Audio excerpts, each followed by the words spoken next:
Halo, jumpa lagi di Jalan-Jalan Giuliana Francesco. Kali ini kami berada di Castel Sant'Angelo.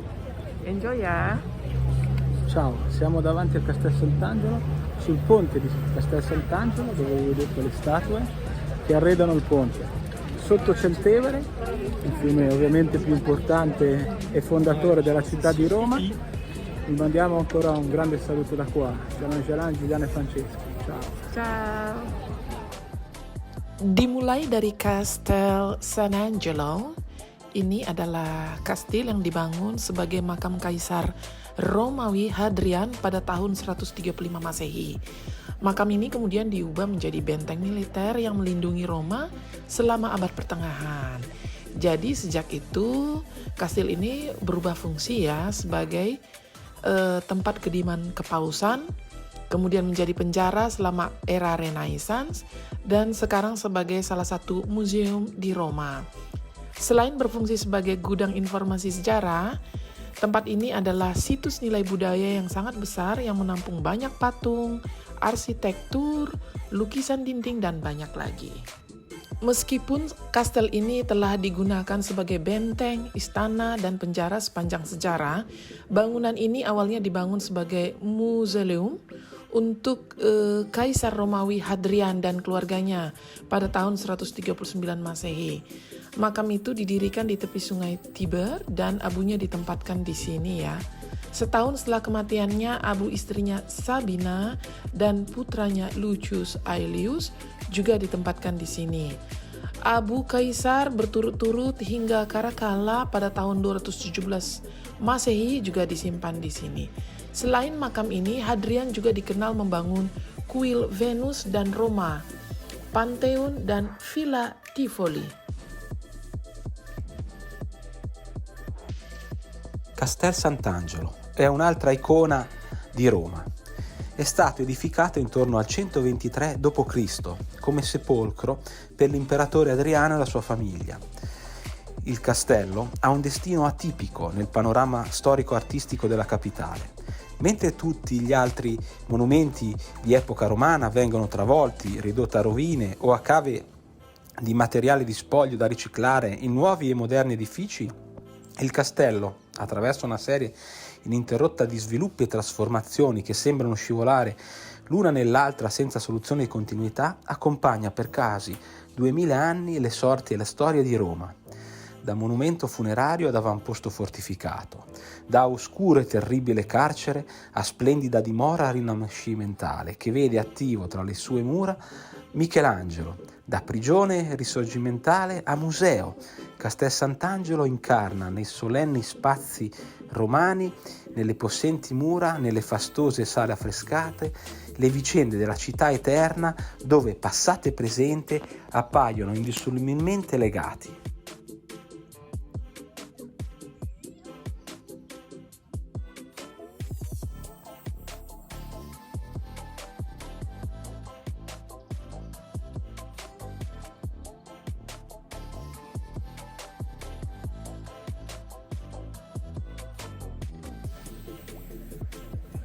Ciao, akhirnya selesai juga jalan-jalan di Giuliana Francesco. Ikuti terus ya perjalanan kami di Roma. Ciao ciao.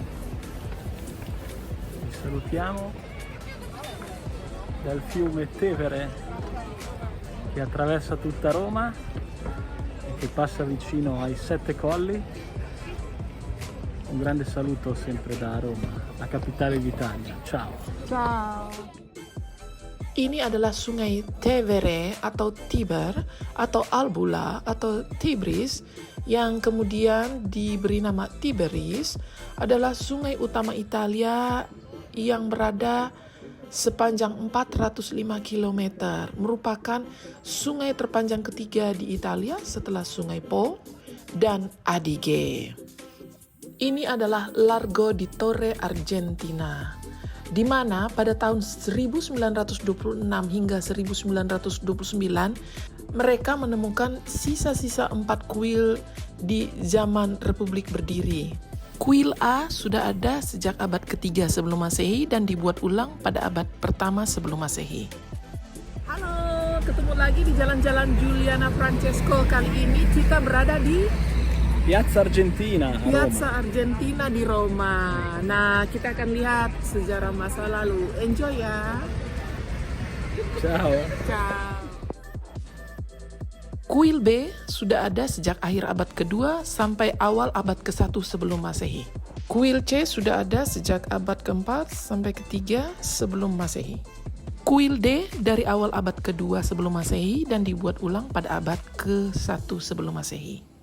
Di kuil B diyakini tempat pembunuhan Julius Caesar yang terjadi pada tanggal 15 Maret 44 sebelum Masehi. Piazza Argentina è importante perché qua ci sono le fondamenta della curia di Pompeo, il luogo dove il 15 marzo del 44 a.C. fu ucciso l'imperatore Giulio Cesare, pugnalato a morte. Makan karcopi goreng di zona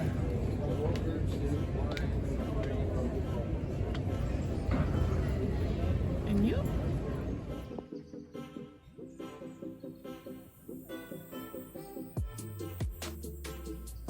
Ini adalah distrik 11 Sant'Angelo Getto Yahudi Roma yang lingkungannya dipenuhi oleh bukti arkeologi dan budaya serta agama. Di sini juga terdapat spesialisasi kuliner yang menginspirasi secara signifikan dari masakan tradisional Romawi yaitu carciofi. Kita akan makan carciofi goreng.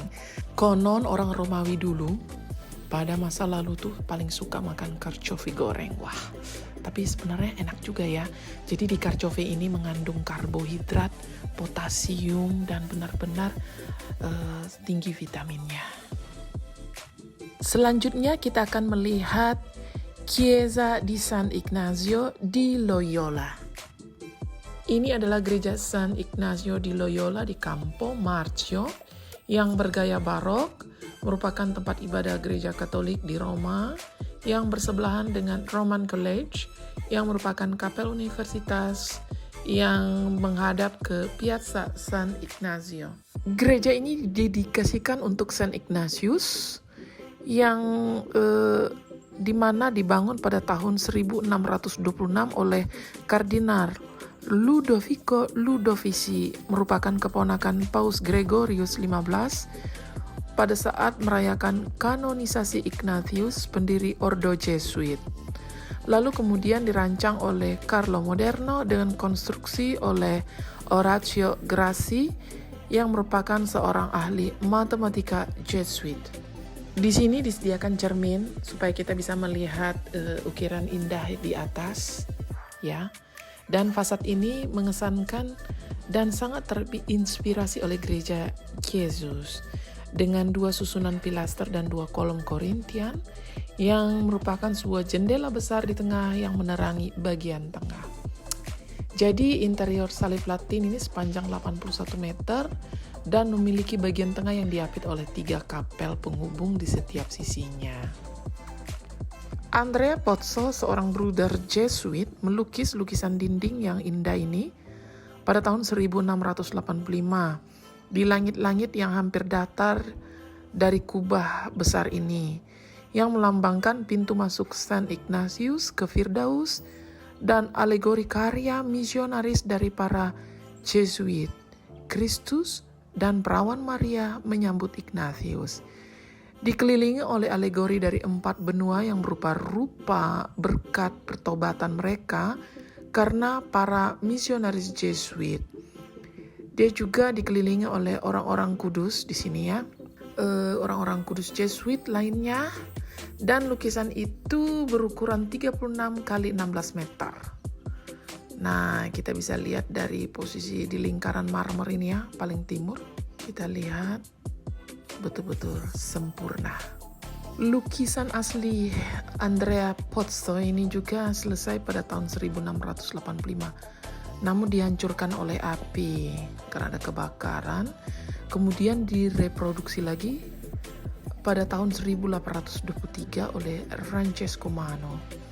Lukisan ini menggantikan kubah yang tidak diinginkan oleh biarawati agar tidak menaungi taman mereka. Sumber-sumber mengatakan bahwa mereka kekurangan dana pada waktu itu. Andrea Pozzo adalah spesialis lukisan hebat yang memberikan ilusi elemen arsitektur. Kita bisa melihat ia melukis adegan-adegan dari kehidupan San Ignatius, ya, termasuk pertahanan Pamplona di mana ia terluka, lalu penglihatannya di La Storta, kemudian panggilannya dan juga penerimaan Francesco Borgia, dan pada waktu pengiriman Francesco Saverio di Hindia. Di kapel kedua ini juga ada lukisan yang melukiskan representasi kematian Giuseppe. Dan juga ada kapel transept yang indah yang dibuat oleh Andrea Pozzo, di mana di altar transept kanan sebuah lukisan marmer yang menggambarkan kemuliaan San Luigi Gonzaga yang dipahat oleh Pierre Legros pada tahun 1698. Di sebelah kanan presbiteri di Kapel Ludovisi kita dapat mengagumi dan melihat makam Paus Gregorius XV. Ini adalah kuil Ercole Vincitore atau Ercole Invicto atau Ercole Oleario, berdiri di Piazza della Bocca della Verità di Roma, tidak jauh dari kuil Portuno di dalam Forum Boarium. Fontana dei Tritoni konstruksinya sejak tahun 1610 yang merupakan saluran air Acqua Paola.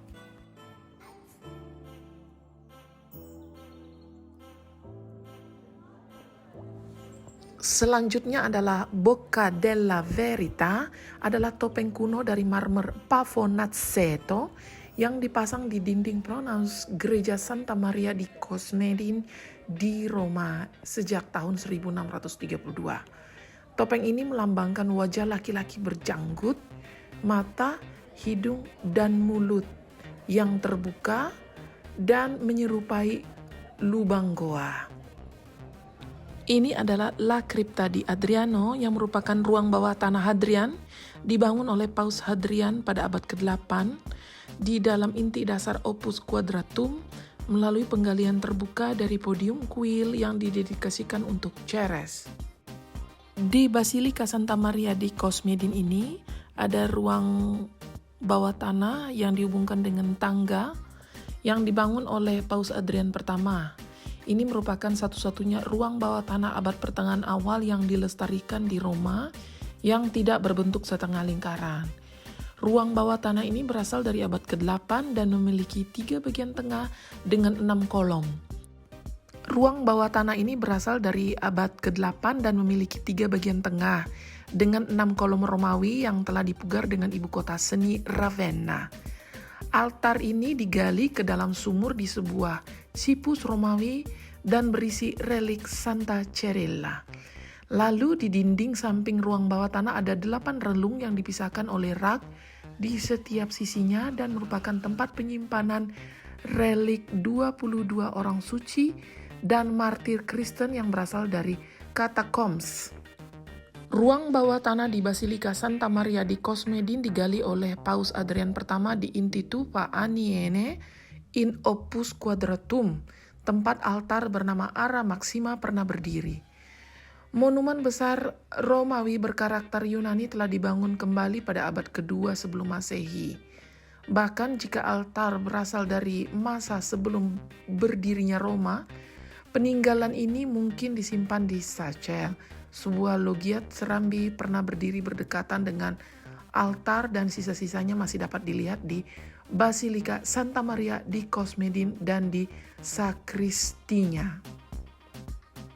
Basilika Santa Maria di Cosmedin dibangun pada abad ke-6 oleh religius oriental di daerah tempat tinggal komunitas Yunani Bizantium di Konstantinopel. Basilika Santa Maria di Cosmedin adalah tempat ibadah gereja Katolik di Roma, terletak di Piazza della Bocca della Verità di distrik Ripa yang diresmikan oleh gereja Katolik Yunani Melkite. Perluasan basilika ini berada di bawah kepemimpinan Paus Adrian I pada tahun 772 sampai 790 di tempat ibadah Kristen sebelumnya yang dibuktikan sejak abad ke-6.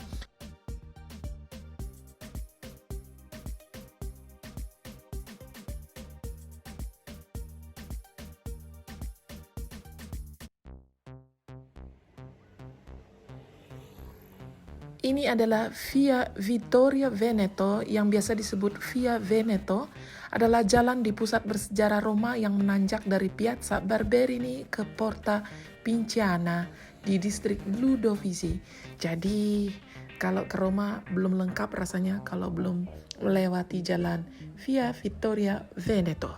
Sangat bersejarah dan banyak sekali film-film Hollywood maupun film lokal Italia selalu mengambil latar belakang di jalan ini.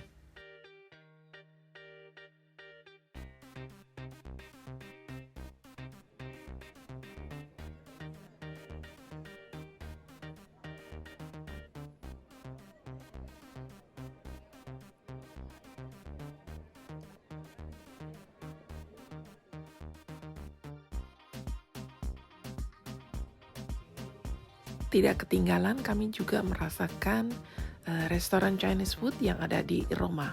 Lezat.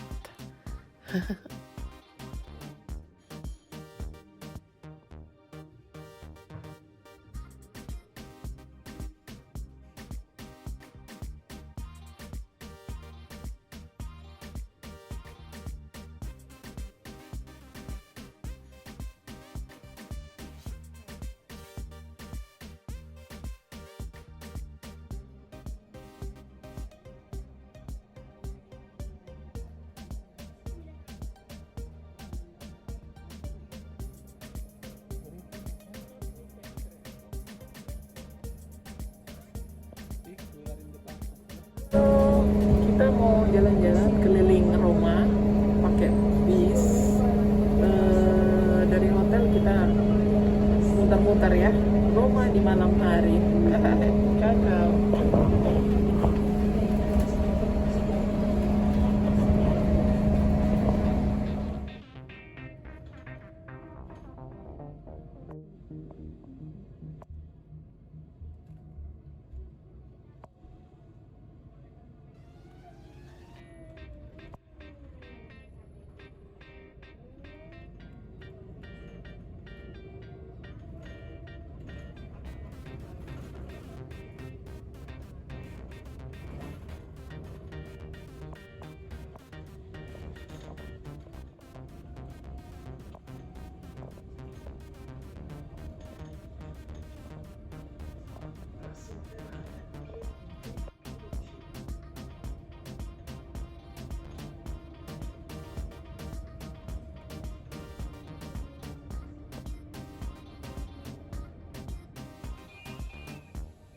Gereja San Salvatore alle Coppelle adalah sebuah gereja di Roma, di distrik San Eustachio, di Piazza delle Coppelle.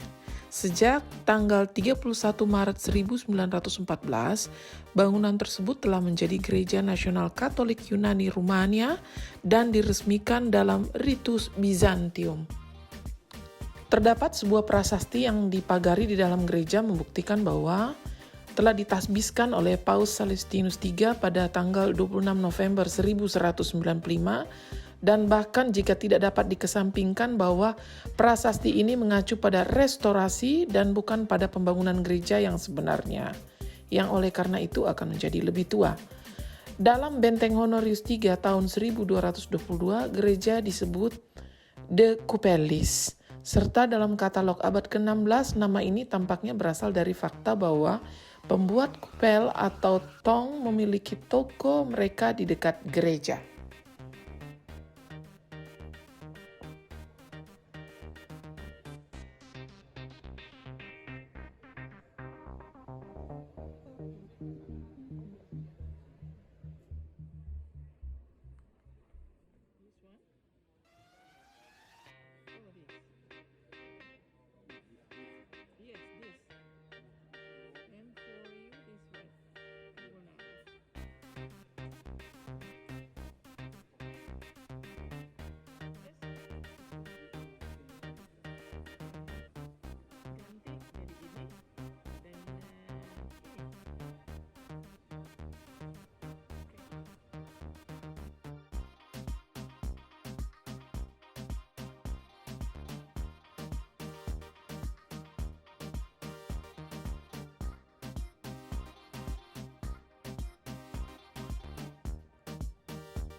Ini adalah Palazzo Chigi dan sekitarnya yang merupakan pusat pemerintahan Italia sejak tahun 1961. Palazzo Chigi ini terletak di salah satu titik paling terkenal di pusat bersejarah Roma, di sepanjang Via del Corso dan setengah jalan antara Piazza del Popolo dan Piazza Venezia.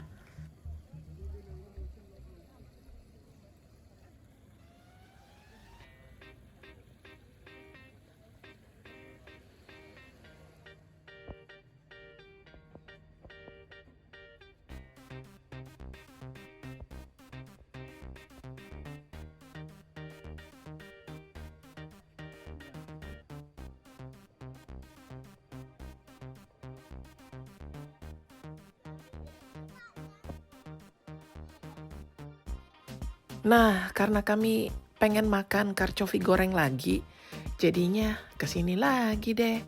Enak sekali, yaitu di distrik kawasan Yahudi yang luar biasa. Kalau mau makan di sini harus ngantri dulu dan pakai nomor.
Ini adalah trapizzino atau sudut pizza yang bisa kita terjemahkan, diisi dengan resep simbolis masakan internasional Italia dan Romawi yang bisa kita temukan di Roma, Milan, Turin, Florence, Trieste, dan New York.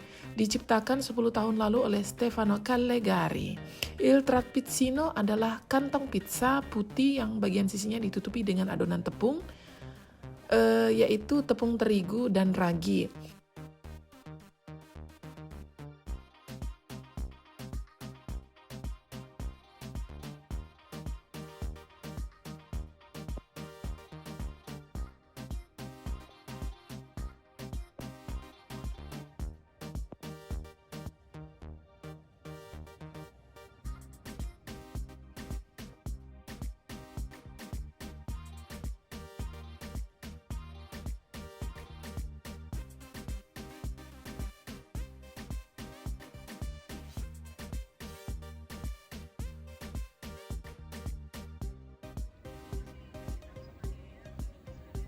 Gimana teman-teman, kalian suka kan?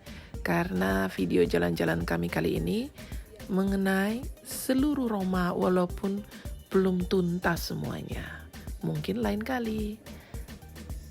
Ikuti terus jalan-jalan Juliana Francesco di video selanjutnya. Ciao ciao.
Halo, akhirnya kita udah sampai di Milan jam 9 malam.